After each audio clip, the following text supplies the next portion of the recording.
studio, Republican Senator John Kennedy of Louisiana, member of the Senate Judiciary Committee. Senator, good to have you here tonight. What was your reaction to the shredding of the speech at the end there last night? It was a jaw-dropper. It was over the top. I'm not sure, though, that Speaker Pelosi cares about a top. I thought it was juvenile. You can only be young once, but you can always be immature. I know some have said, well, the president started it, as if they were two kids in the back of a minivan. Did it bother you that he didn't shake her hand when she extended it? It's a strange moment. It's hard to really tell exactly what's going on, but I couldn't tell whether he saw her extended hand or not. If he did, and I had been the president, I would have shaken her hand. But if the president did see her hand and didn't shake it, I'm not surprised. The president's not a turn the other cheek kind of guy. He thinks if you turn the other cheek, you just get it in the neck. And based on Speaker Pelosi's behavior for the last 90 to 120 days, he's right. It seems, Chuck Schumer weighed in a bit, saying it was a sad moment for democracy last night. It was demagogic. It was undignified. What was your take on the speech? I thought it was one of the best speeches I've heard the president give. It was a good, strong balance between a celebration of our accomplishments and new ideas for the next year or two, hopefully longer. I liked his thoughts about school choice. We in America, we can unravel the human genome. We can take a diseased human heart and replace it with a new one and make it beat.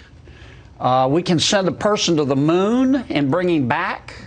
But we can't seem to teach our kids how to read and write when we have 18 years to do it. I think it's going to be a big issue in the coming election. I think of the race for governor between DeSantis and Gillum, and DeSantis was in favor of school choice, and they say that was one of the big things that swayed a lot of voters who otherwise might have voted for Gillum. So I think that's definitely an issue to watch.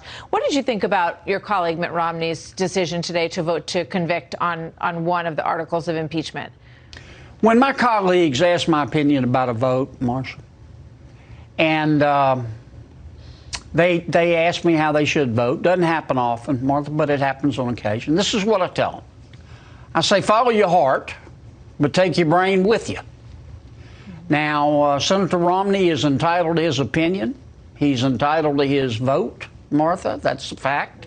It's between him and the people of Utah. I disagree with him. But I can't tell you I was totally surprised. So are you saying that he would let his heart lead and not his head? I mean, well, you'll have to ask Mitt that, but I think it is telling that every other Republican in the United States Congress, House and Senate, Martha, saw things a different way. I'm not going to second guess one of my colleagues' motivation when they say they've prayed about it and they're heartfelt. That's what I mean. That's between the senator and his people back home. But to me, all we did today was take a vote. It was a proxy vote on Donald Trump and his policies, and it was an abuse of a serious process. We don't settle our differences in America through impeachment. We settled them through elections. And this was the first partisan impeachment in the history of this country. I think Speaker Pelosi really hurt this country.